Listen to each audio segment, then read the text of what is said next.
Good evening students. हम business से study कर रहे हैं जिसका चैप्टर प्रिंसिपल्स ऑफ मैनेजमेंट कर रहे हैं। आज हम करेंगे 9th प्रिंसिपल जो कि स्केलर चेन। सबसे पहले तो ये जान लें कि स्केलर चेन क्या होता है, मीनिंग क्या है।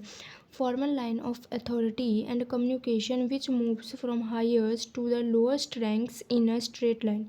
अथॉरिटी मीन्स एक पावर जो कि फॉर्मल लाइन में रहता है, जो जैसे कि कब सुपीरियर होता है, ठीक है, वो सबॉर्डिनेट को कहता है काम करने के लिए। कौन मतलब जो है, कौन किसका जूनियर है, कौन किसका जूनियर है, उसके अकॉर्डिंग जो मतलब अथॉरिटी के पास पावर ज़्यादा होती है, और जो जूनियर है मतलब सबॉर्डिनेट्स उसके पास पावर जो है कम होती है। तो उसी हिसाब से जो है वो कम्युनिकेशन करते हैं, कौन किसका बॉस है यही। अब ये नहीं कि अब एक सबॉर्डिनेट है तो वो सबसे सीधा जाके अब अगले वाले बॉस से मतलब कि बॉस के बॉस से उसने जाके बात कर ली या रिपोर्ट दे दिया, तो जो सबॉर्डिनेट का बॉस है उसे बहुत बुरा लगा कि उसने मुझसे बात नहीं की, उसने मुझसे मेरे बॉस से बात कर ली। तो ये चीज़ नहीं है। तो एक लाइन वाइज होता है, ये जो है सीनियर और जूनियर का एक तरह का हायरार्की है जो एक फॉर्मल लाइन में चलता है, ठीक है, जो मतलब and highest to the lowest ranks in a straight line. ये जो है हाई से लेके लोएस्ट रैंक तक होगा, लोएस्ट रैंक से लेके हाई तक होगा एक स्ट्रेट लाइन में। फ्योल्स ओपिनियन, अब फ्योल्स के हम ओपिनियन देख लेते हैं। This chain must be follow in a strict manner, इस चेन को जो है एक स्ट्रिक्ट मैनर में फॉलो किया जाता है। नेक्स्ट लाइन है communication must move from top to bottom and vice versa in straight line. जो कम्युनिकेशन है वो top to bottom and bottom to top होगा एंड वाइस वर्सा होगा एक स्ट्रेट लाइन में। अब एक बॉस है तो वो काम मतलब कि उसने ऑनर है कंपनी का, तो उसने सुपीरियर को कहा कि ये ऐसा काम होगा। सुपीरियर ने अब सबॉर्डिनेट्स को कहा कि काम को ऐसे करना है, ठीक है। अब सबॉर्डिनेट जो वो सुपीरियर को रिपोर्ट देगा, उसके बाद जो है सुपीरियर अपने ऑनर को काम की रिपोर्ट देगा। थर्ड है no past should be over load during communication, मतलब सॉरी पास्ट नहीं, यहाँ पे पोस्ट आएगा, ठीक है। No post should be over looked during communication, इसका मतलब ये नहीं कि वो ओवर लुकड है।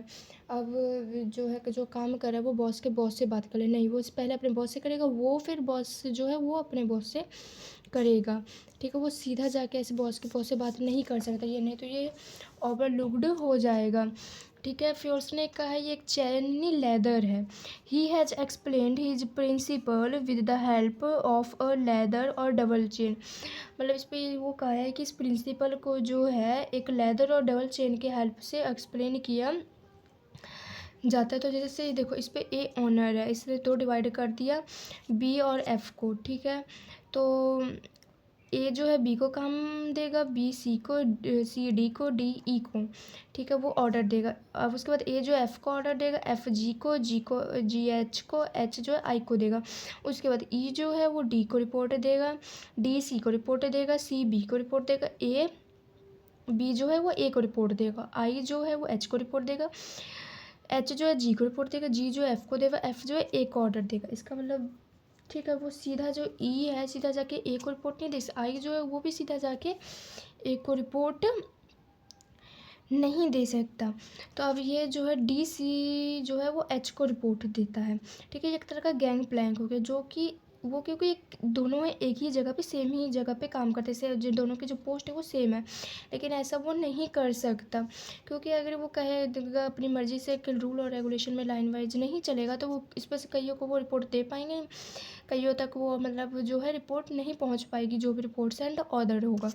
तो यूटिलिटी, अब इसके यूटिलिटी क्या, problems can be solved faster due to more clear system of authority and communication. वो जो लाइन वाइज चलेंगे, अब ये जो है सीधा आई को रिपोर्ट नहीं देगा, ई डी को देगा, डी सी को, सी बी को, बी ए को, ए एफ को, एफ जी को, जी एच को, आई को, क्योंकि तब तक इसको जो है तभी एक सीरियल वाइज रिपोर्ट होगा। तो वो ये नहीं है कि ई एफ को दे या एच को दे, ऐसे जो है नहीं हो पाए। तो ये एक तरह का क्लियर सिस्टम है।